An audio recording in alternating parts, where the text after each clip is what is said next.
Si la tesis es que la ONU está ayudando a construir un gobierno mundial único, entonces la familia Rockefeller y la ONU deberían estar vinculadas. Esto significa que el control total y último de toda la humanidad está envuelto en bellas palabras. Y todo esto no es una fantasía o una discusión, estos son objetivos decididos por la ONU. Ya en junio de 2019, el Foro Económico Mundial y la ONU firmaron un acuerdo de asociación estratégica para acelerar la implementación de la Agenda 2030. Varias organizaciones, por ejemplo, luchan abiertamente por el poder mundial a través de la ONU. También en Alemania, por ejemplo, se está trabajando activamente en la abolición completa de la democracia. Ahora depende de si los pueblos despiertan, y la gente vuelve a tomar su destino, y el destino de su país en sus propias manos. Del 19 de septiembre al sábado 23 de septiembre, y el martes 26 de septiembre de 2023, la Asamblea General de las Naciones Unidas se reunirá en Nueva York. Los jefes de Estado y de Gobierno se reunirán en la sede de la ONU. En la ONU están representados 193 estados de un total de 195.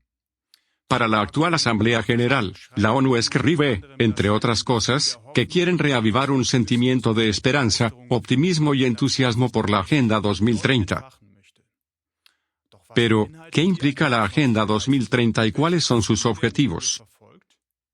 Antes de entrar en estas cuestiones, primero unas palabras sobre la ONU y su historia. Fundación y prehistoria de la ONU.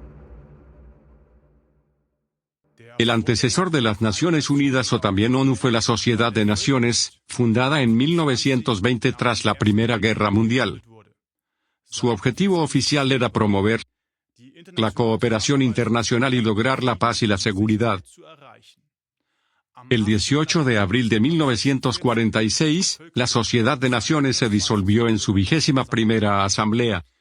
Esta fue sustituida por la creación de las Naciones Unidas.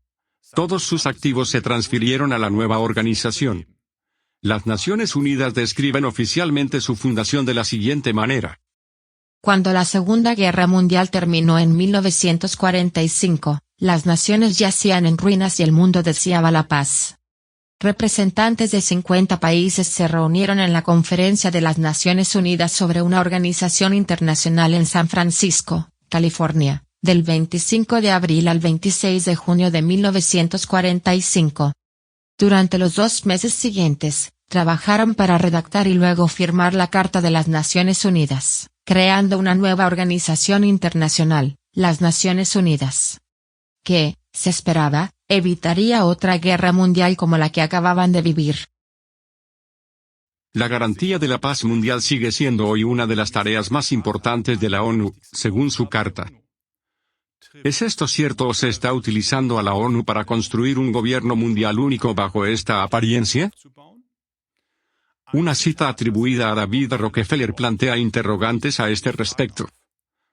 Él dijo al Comité Económico de las Naciones Unidas en 1994: "Estamos al borde de una remodelación global. Todo lo que necesitamos es la crisis global adecuada. Y las naciones se adherirán al nuevo orden mundial". Si la tesis es que la ONU está ayudando a construir un gobierno mundial único, entonces la familia Rockefeller y la ONU deberían estar vinculadas. La ONU y la familia Rockefeller. Es interesante señalar que la Fundación Rockefeller desempeñó un papel decisivo en la organización del mundo tras la Segunda Guerra Mundial. Fueron los estudios del Consejo de Relaciones Exteriores, think tank privado estadounidense, financiados por la Fundación Rockefeller los que finalmente llevaron a la creación, entre otros, del Banco Mundial, la OTAN y la ONU. Chandy y Rockefeller ya había donado una biblioteca a la predecesora de la ONU, la Sociedad de Naciones. El secretario general de la ONU, Ban Ki-moon, lo mencionó en un discurso en 2012. Me siento honrado de estar aquí en este 85 aniversario de la histórica donación de una biblioteca por Chandy y Rockefeller Jr. a la Sociedad de Naciones. Es justo que esta sala lleve su nombre. Agradezco a la familia la donación del retrato de Chandy y Rockefeller que estuvo expuesto en la Fundación Rockefeller durante 65 años. La familia Rockefeller ha estado a la altura de esa convicción, y ha apoyado inmensamente a la Sociedad de Naciones, y a las Naciones Unidas a lo largo de los años. John D. Rockefeller también donó el terreno, de 7 hectáreas, en la costa este de Manhattan, en el que se colocó la primera piedra de la sede de la ONU en Nueva York el 24 de octubre de 1949. La Fundación Rockefeller, junto con la familia Rockefeller, tuvo y sigue teniendo una influencia considerable en la creación y el desarrollo de la ONU. Prueba de ello son los vínculos con los 3 últimos secretarios generales de la ONU.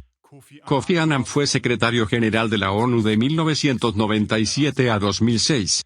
Recibió el premio David Rockefeller Bridging Leadership Award 2009.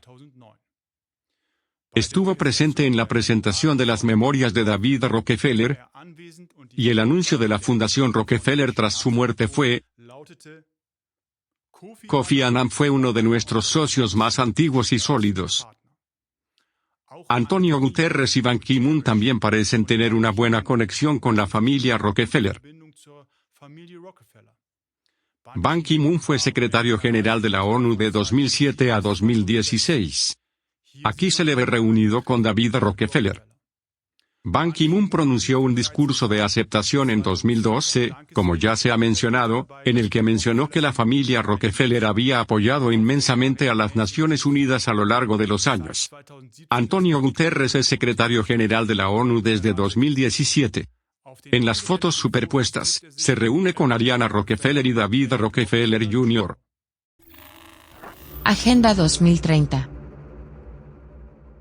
Pasemos ahora a la Agenda 2030, ¿qué hay detrás de ella, o más bien qué objetivos persigue la ONU con ella? En el programa Etiqueta Fraude 2030, ¿cómo la ONU está arrastrando al mundo al abismo? CLA.Televisión ya ha comentado la Agenda 2030. ¿Cómo surgió la Agenda 2030? Originalmente comenzó con la Agenda 21, un programa de acción de la ONU adoptado en 1992. Contiene recomendaciones concretas sobre políticas de desarrollo y medio ambiente para el siglo XXI. Con la Agenda 2030, adoptada por la ONU en 2015, los objetivos de la Agenda 21 se desarrollaron aún más, y ahora se aplican por igual a todos los países. La reunión actual sirve ahora para examinar la aplicación de la Agenda 2030 con sus 17 Objetivos de Desarrollo Sostenible. La aplicación de la Agenda 2030 ha demostrado hasta ahora en absoluto que la ONU quiere promover la comunidad mundial, o su aplicación está conduciendo gradualmente al mundo hacia el abismo o, en otras palabras, hacia un gobierno de un solo mundo. El periodista de investigación Thomas Roper adopta una postura más detallada sobre la Agenda 2030 en su libro Inside Corona. Escribe: La Agenda 2030 fue adoptada por los estados de la ONU. Y el hecho de que Alemania tenga ya su propio catálogo de medidas muestra un problema central. Cada estado interpreta los objetivos a su manera. A continuación se enumeran los puntos clave de la Agenda 2030 que deben considerarse con más detalle.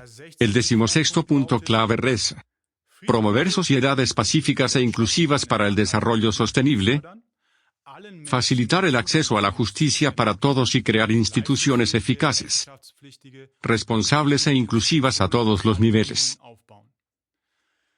El subpunto 16.9 dice para 2030, garantizar que todas las personas tengan una identidad legal, en particular mediante el registro de nacimiento. Este punto, es decir, la creación de una identidad legal o incluso digital uniforme para todos los habitantes del mundo, ya está en pleno desarrollo con ID 2020. ID 2020 planea una identidad digital transnacional que complemente los sistemas estatales. En ella confluirá toda la información sobre el individuo, certificados de educación y vacunación, situación financiera, cuentas en Facebook, datos producidos por el smartphone. Dice Thomas Roper: eso significa que el control total y definitivo de toda la humanidad está envuelto en bellas palabras. Y todo esto no es una fantasía ni una discusión, son objetivos decididos por la ONU, en los que se está trabajando, y se están gastando miles de millones en su aplicación. La conexión con la familia Rockefeller también es evidente en ID 2020. La Fundación Rockefeller es una de las organizaciones centrales de ID 2020. Financiación de la Agenda 2030. Para financiar la Agenda 2030, la ONU dice que necesita entre 5 y 7 billones de dólares al año, es decir, entre 5.000 y 7.000 millones de dólares. En comparación, el Producto Nacional Bruto Anual de Alemania ronda los 4.000 millones de dólares. Por cierto, la ONU se financia con las contribuciones de los Estados miembros. Para proporcionar estas inmensas sumas, la ONU dice que necesita, entre otras cosas, promover las asociaciones público-privadas, otro objetivo de la Agenda 2030. Asociaciones público-privadas. ¿Qué significa promover las asociaciones público-privadas? Thomas Roper profundiza en ello en su libro y escribe: Se trata de dar a las corporaciones más influencia sobre la ONU. O, dicho en términos geopolíticos, se trata de aumentar el poder corporativo a expensas de los Estados-nación. Las empresas quieren dictar las normas, y no tener que obedecer las leyes de los Estados-nación. A largo plazo, quieren restar poder a los Estados-nación, y especialmente a sus parlamentos, que pueden aprobar leyes perturbadoras. Para disimular esta erosión de la democracia, se inventan términos agradables como asociación público-privada, que tranquiliza a la opinión pública. Además de las grandes empresas, en el marco de la colaboración público-privada también se quiere aumentar la influencia de los oligarcas. Thomas Roper entiende por oligarcas las personas y organizaciones que ejercen poder sobre una región a través de su riqueza, como la Fundación Rockefeller o el Foro Económico Mundial. Ya en junio de 2019, el Foro Económico Mundial y la ONU firmaron un acuerdo de asociación estratégica para acelerar la implementación de la Agenda 2030. Por ejemplo, varias organizaciones están luchando abiertamente por el poder mundial a través de la ONU. Esto no es en absoluto exagerado, según Roper. Alemania, por ejemplo, también está trabajando activamente en la abolición completa de la democracia, como se afirma en un documento del Ministerio Federal del Interior llamado Carta de la Ciudad Inteligente. Este se publicó en mayo de 2017 y está a disposición de CLA.televisión.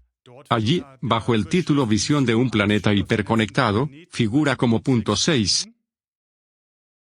Ciudad postelectoral.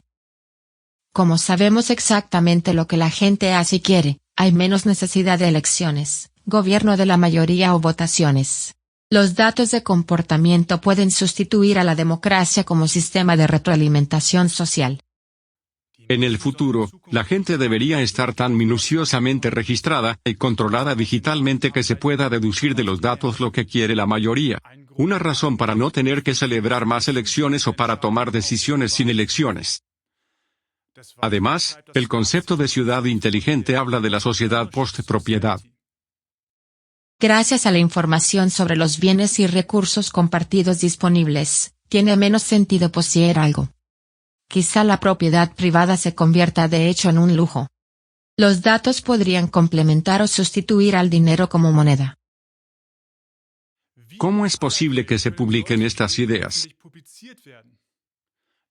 Sin duda, abolir la democracia o la propiedad privada sería ilegal y debería castigarse. De hecho, según Thomas Roper, ocurre de todos modos. Llevan años trabajando abiertamente en ello. En resumen, los Objetivos de Desarrollo Sostenible de la ONU son en realidad un aumento lento pero constante del poder y la influencia de la ONU. A los estados se les está quitando poder paso a paso. Se va arrastrando la abolición de la democracia y, en última instancia, de los estados-nación. Partiendo de los inicios de la ONU, y de la evidente influencia de la Fundación Rockefeller, surge la pregunta: ¿fue la creación de un gobierno mundial uno de sus objetivos ocultos desde el principio? Ahora depende de si los pueblos despiertan y vuelven a tomar en sus manos su destino y el de su país. Los pueblos necesitan conocer estas conexiones y planes que hay detrás de la ONU y de su ambiciosa Agenda 2030. Por lo tanto, difunda esta emisión tan ampliamente como pueda.